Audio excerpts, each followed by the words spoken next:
Good afternoon guys, andito muli tayo sa kusina ni Meryl. Ang ating namang iluluto ay i-prepare natin ngayong para sa ating hapunan ay pork spare rib nilaga. Para maiba naman ang ating menu. Ito, ang una natin gagawin ay palambutin muna natin ang ating pork spare ribs na atin ayun na hiniwa na natin para mapalambot natin habang ang kanyang mga sangkap na gulay ay ating i-prepare na para madali ang ating pagluluto. Then later on we will call this one instant pork spare ribs nilaga. So guys, don't go away at prepare natin ang ating mga gulay na sangkap nito. So guys, I'll see you again later. Okay guys, back to you. Ito, yan na natin mga sangkap o gulay na isasama natin sa ating ilulutong pork spare rib nilaga. Ang natin, ayan, i-prepare natin. Meron tayong sibuyas, meron tayong patatas, meron tayong white corn, meron din tayong jalapeno. Siyempre, kailangan natin ang pampalasa, carrots, celery, at higit sa lahat itong pinaka-pecha ay American pecha natin ng bok choy. Yan, kukunti ang ating gulay pero hopefully ay okay na rin yan. At siyempre sasamahan natin ang pork spare ribs natin pinalambot doon. Ang ating pang lalasa pa na idadag natin ay yung ating Knorr sabor, chicken Knorr sabor, para lalong malasa, parang pork spare rib chicken ang maging lasa niya. So guys, huwag kayo alis at mamaya ito na yung ating instant pork spare rib nilaga. Masarap ito, I promise you.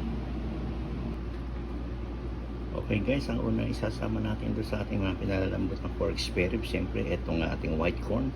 At nakakagulian ko natin maglalaga ako ay nilalagyan ko ng egg para minsan na lang ating paglalaga natin.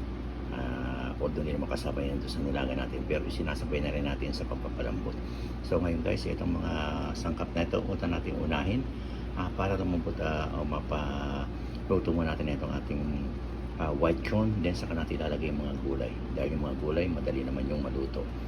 At itong ating pork spare rib ay malapit na rin talagang tamang-tama ang kanyang pagka-tender, ang kanyang pagka-laga. Okay guys, huwag kayo alis at tuloy-tuloy na ating pagluluto ng ating pork spare rib instant nilaga.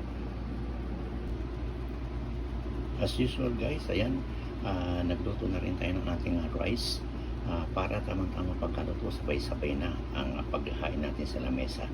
Para meron tayong pork spare rib instant nilaga, meron pa tayong white rice na ating niluto. Okay guys, thank you for being patient sa pag-watch ng aking pagluluto.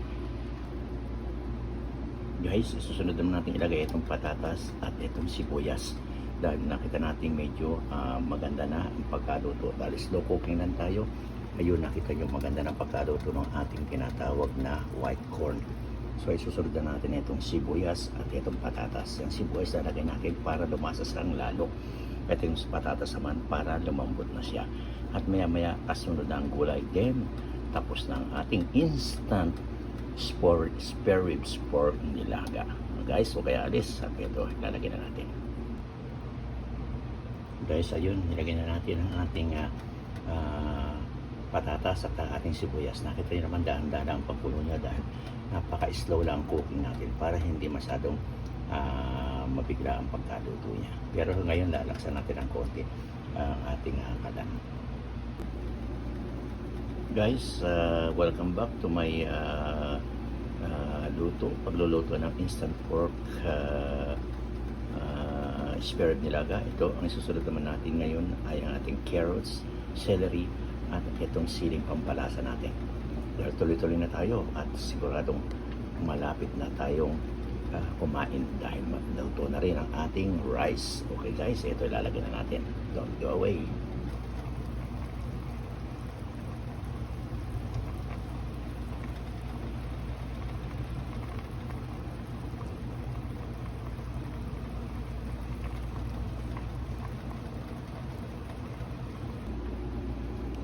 Guys, finally ilalagay na natin itong ating pechay o botchoy. At tapos na ang pagluluto ng ating pork spare ribs sa sinigang. Ayun, dahil luto na ang ating mga sangkap na nilagay natin doon. Ito ay ilalagay natin at the same time, i-off natin ka lang. Ang magluluto na sa kanya ay yung heat na pagsara natin ng kalan. Okay guys, in a while ay handa na rin natin ang ating lamesa upang tayo makapaghapunan na. Thank you for watching.